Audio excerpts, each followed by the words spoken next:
I know about letting the world alone, not interfering. I do not know about running things, letting things alone so that men will not blow their nature out of shape, not interfering so that men will not be changed into something they are not.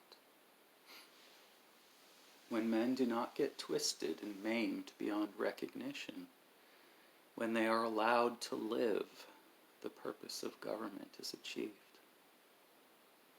Too much pleasure, yang has too much influence. Too much suffering, yin has too much influence. When one of these outweighs the other, it is as if the seasons came at the wrong times. Balance of cold and heat is destroyed. The body of man suffers. Too much happiness, too much unhappiness.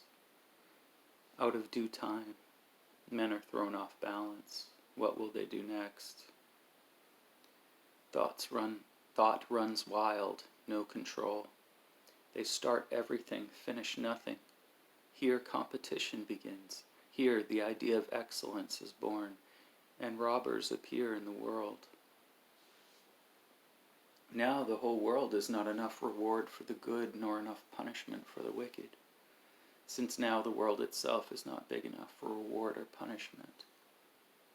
From the time of the 3 dynasties, men have been running in all directions. How can they find time to be human?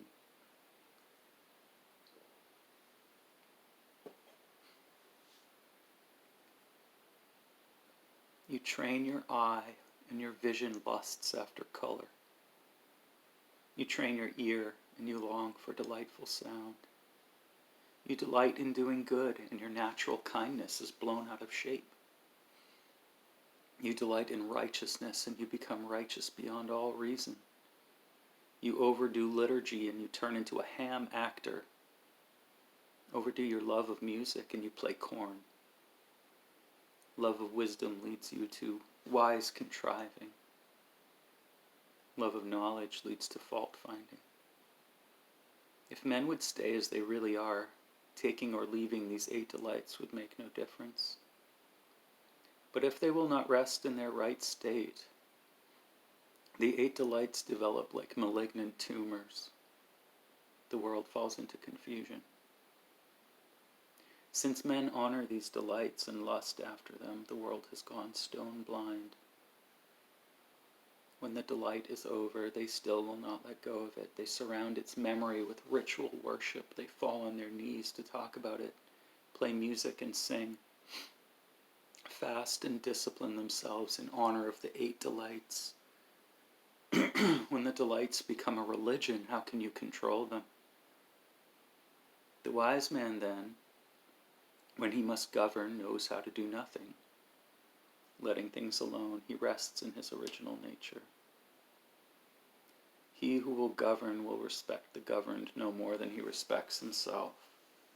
If he loves his own person enough to let it rest in its original truth, he will govern others without hurting them. Let him keep the deep drives in his own guts from going into action. Let him keep still, not looking, not hearing. Let him sit like a corpse with the dragon power alive around him. In complete silence, his voice will be like thunder. His movements will be invisible, like those of a spirit. But the powers of heaven will go with them. Unconcerned, doing nothing, he will see all things grow ripe around him. Where will he find time to govern?